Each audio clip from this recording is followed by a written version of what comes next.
o mundo tá insano. Pô, totalmente incerto, dinâmico, rápido, instável, imprevisível. E claro, uma das consequências disso é um mundo perigoso, um mundo cheio de risco, de problema. Estável. Mas também, onde tem problema, tem oportunidade. Verdade.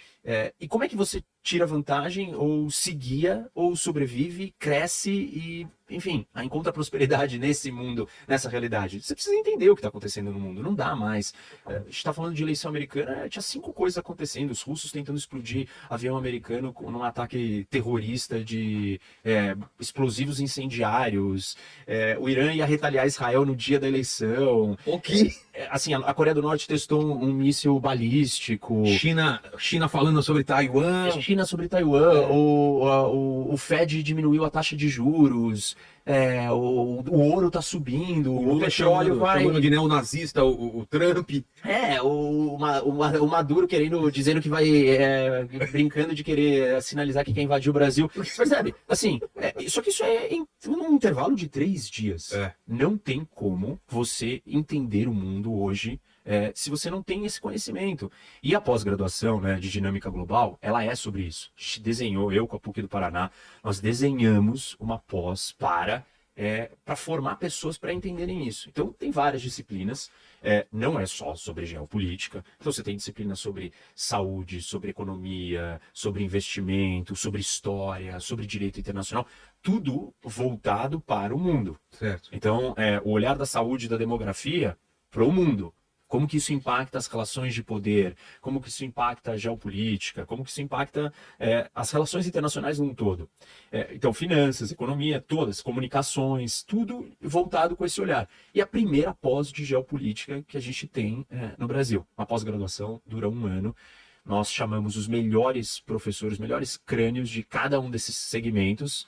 Eu dei o brief para eles, expliquei, falei, olha, a pós é sobre isso. Então, o que eu espero é que você desenhe, desenvolva um conteúdo nessa linha da sua área de conhecimento, mas focada com o que está acontecendo no mundo. Então tem grandes nomes, depois o pessoal olha lá no site e vai ver os professores. É tudo online. Então é uma pós-graduação online, você faz no seu tempo, você faz da onde você estiver, no Brasil inteiro, fora do Mas Brasil. qual a formação que tem que ter antes para fazer? Nenhuma. Nenhuma? Nenhuma.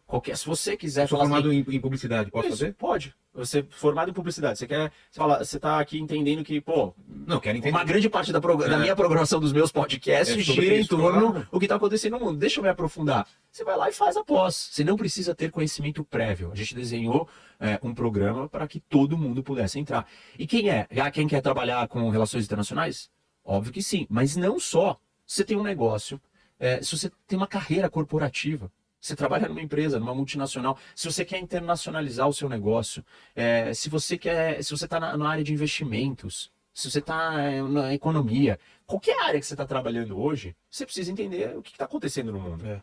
Porque os impactos são gigantes e cada vez mais e tudo mais rápido. Então a pós é isso, uma pós em geopolítica que vai te ajudar a lidar com riscos, se proteger e enxergar oportunidade.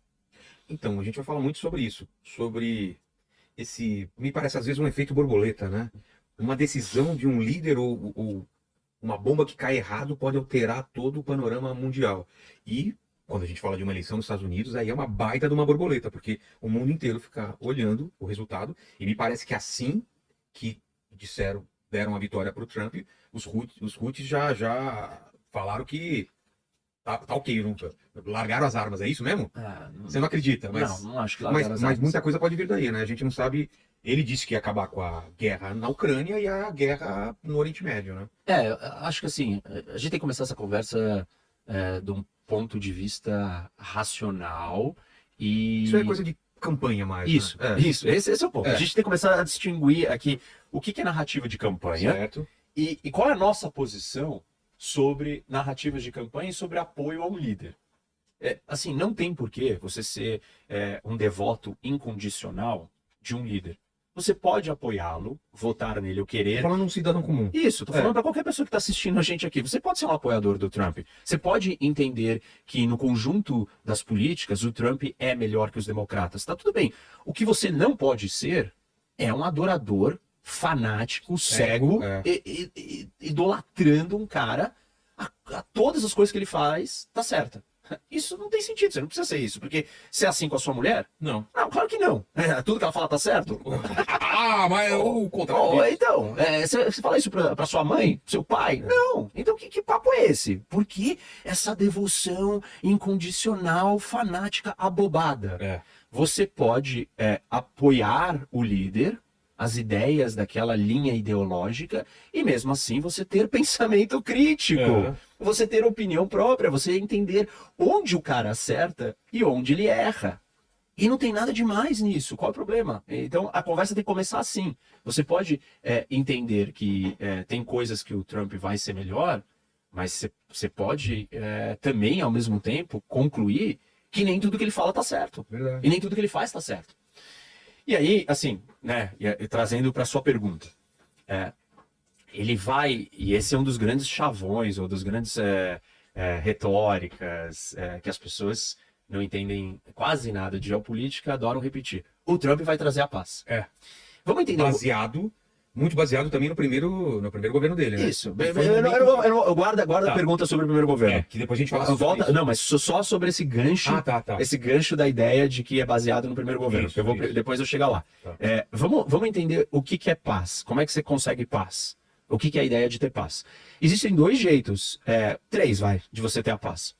Ou simplesmente você se ajoelha ao outro, As exigências do as outro. vontades, as ambições, as preferências do outro, e fala assim, tá bom, eu te dou tudo o que você quer. Não me invada. Não brigue comigo. Não me ataque. Teremos paz. Concorda? Sim. Teremos paz. Então, esse é um tipo de paz. Outro tipo de paz. Os dois lados chegam e falam, olha, não é legal a gente brigar. Eu e você estamos aqui, vamos conversar e falar, não é legal a gente brigar, tal, vamos negociar, Vilela. Você fala, vamos, mas olha, eu queria esse potinho aqui. Aí eu falei, pô, na verdade eu tava contando que ia ficar com os dois. Aí você, não, eu não abro mão de pelo menos ter um. Eu falo, bom, tá bom, vai. Eu te dou esse pote, mas vamos tirar essas outras balas que estão assim por cima, eu quero ficar com um pouco mais, eu fico com esse e um pouco mais das dali. Aí você, tá bom, isso eu aceito. Ok. Chegamos na paz. Chegamos na paz porque os dois lados cederam. A primeira paz que eu demonstrei aqui era o quê? Um lado entrega tudo, sucumbe, se ajoelha, se curva ao outro lado. Meios de porque não vê meios ou porque simplesmente, tipo, sei lá, não precisa necessariamente não ver meios, pode ser uma total desgosto ou não vontade de brigar. Uma total incapacidade, ânimo, essa é a palavra que eu queria, a falta de ânimo, de desejo de entrar em briga. Se a mulher começa a te encher muito o saco, tem umas vezes que você fala, eu não vou mais discutir. Ok. O que você quer? Toma, eu não tenho mais disposição, eu não tenho vontade de aguentar isso. Da sua mãe, beleza, vai ser do seu jeito. E você sucumbe, você se entrega. Então, primeira paz é isso. Você entrega, você não tem disposição, você não tem ânimo, você não tem vontade, você não tem gosto. O cara casado sabe o que você está falando. Isso. É tranquilo. Tá bom. O cara, eu sei que ele sabe. O problema é ele transferir esse conhecimento quando fala do ídolo dele. Verdade. Ou quando ele fala de política. Porque as pessoas viraram completamente cegas. Elas viraram burras. Elas se tornaram... elas têm comportamentos infantilizados quando se fala da política. Ela é incapaz de virar e falar assim, não, cara, eu amo esse cara mais que a sua mulher. Ó, que esquisito, né? É esquisito isso. Mas tem gente mais que seu pai. É bem esquisito isso. Mais do que o pai. Você ama mais porque você concorda 100%. Você não concorda 100% com os seus pais, você não concorda 100% com a sua mulher ou com o seu marido, mas você concorda 100% com aquele cara. Cara, isso pra mim tem uma parte assim doentia. Quando você não concorda, você tenta arranjar justificativas pra passar a concordar. E assim, deve estar valendo. Por causa disso, não sei o que e tal. Não, Meu, olha pra si. Se você não tem esse comportamento com ninguém, nenhuma outra esfera da sua vida, por que raios você tá tendo esse comportamento com esta figura? Por que raios você tá tendo? Pronto. É a mulher. Não vou brigar. Então. Não, vai ter briga, né? Vai ter briga. Vai ter briga. E aí, então, você imagina, por que o cara se comporta desse jeito, meu? E quem tá assistindo isso daqui tem que conseguir respirar, dar um passo para trás e não ficar repetindo o mantra do outro. Ouve os argumentos, reflete junto, entende, aprofunda mais, vai mais longe. Coloca o seu cérebro pra funcionar, você não vai morrer, tipo, ninguém tá tirando um pedaço seu, não estamos arrancando seu braço.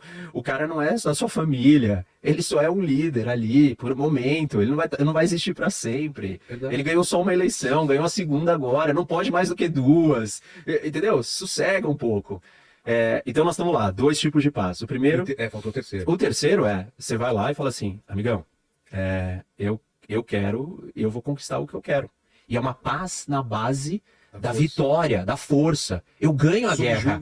Eu ganho a guerra. Vai ter paz. Quando que tem paz? Um jeito de acabar a guerra e ter paz é um dos lados vencendo. Como aconteceu com a Alemanha na Primeira Guerra Mundial. Isso. Você vai fazer isso, a gente venceu, você tem que aceitar. Mais ou menos, porque não tinha tropas dos aliados dentro da Alemanha, e aí eles não impuseram totalmente. Já começa daí o problema que a gente vai assistir depois, que é a tal da ideia de appeasement, que é apaziguamento, que levou à Segunda Guerra Mundial. E não levou porque levou em parte porque pela primeira vez na história os Estados Unidos travaram uma guerra e o objetivo final dela não era, o objetivo militar final dela não era a obtenção da vitória. E por que não foi a obtenção da vitória? Porque o Woodrow Wilson, tinha um conceito idealizado de vamos tratar os nossos inimigos com respeito. Não vamos extrair o máximo que a gente quer dele. Eles são nossos inimigos, mas não vamos pegar pesado com eles em relação à vitória militar. Sim. Claro que depois um monte de gente vai dizer que se pegou pesado no Tratado de Versalhes, no que exigiram dos alemães, o que é altamente contestável e questionável. E tem uma outra linha de raciocínio que eu cada dia mais olho para ela com respeito, de que na verdade não, a Alemanha vendeu essa história e as mesmas mentes idealizadas e ideologias utópicas que ficaram repetindo na história que se exigiu demais da Alemanha. O que eu comprei foi essa história. É o que todo mundo comprou. Que a Alemanha foi humilhada. Isso. E essa sensação de humilhação, o Hitler aproveitou da alma dos alemães para... Fizeram isso com a gente, não vão fazer mais. E não é tão verdade. Não é porque assim, os alemães não pagaram o que tinham que pagar de reparação, a hiperinflação alemã não foi causada por causa da reparação, foi porque os caras tinham políticas econômicas Mas o Hitler terríveis. usou isso como motivo? Claro que usou. Ideologicamente, retoricamente, politicamente, os líderes usam. E os seguidores fanáticos, cegos, que não conseguem ser cego com a esposa, com a família, com os amigos, no trabalho, com nada, mas com a porcaria do líder, tem que ser baba-ovo, completamente afetado. Entendi. Vai lá e segue, né? Então, mas assim, essa mesma ideologia que já estava vindo, ela alimentou a ideia de pobre alemão, pobre coitado, os alemães já estamos exigindo demais deles, entendeu? E isso ficou como a percepção mainstream, comum de entendimento histórico, que pegamos pesado demais na Alemanha. E isso levou à Segunda Guerra. E, na verdade, um outro jeito o que levou à Segunda Guerra foi você não ter tido essa vitória militar. A vitória acachapante, entendeu? Definitiva, decisiva. Como foi no Japão, por exemplo? Que depois... E aí sim você tem transformação. Olha o que aconteceu com a Alemanha e com o Japão depois da derrota de verdade. Aí acabou. São 2 países que vieram de histórias caóticas, destrutivas e se tornaram, no final das contas, o quê? Potências. Grandes democracias, terceira e quarta maior economia, antes da China chegar onde está, era a segunda e a terceira maior economia, pacifistas, ou seja, verdadeiramente pacifistas, sem exército, uma delas pela Constituição, Japão, a Alemanha retraída também militarmente, geopoliticamente. Hoje, esses 2 elementos são ruins para o mundo do contexto de hoje. Mas é um case de sucesso onde a vitória trouxe a paz. A vitória na base da força, na base da conquista.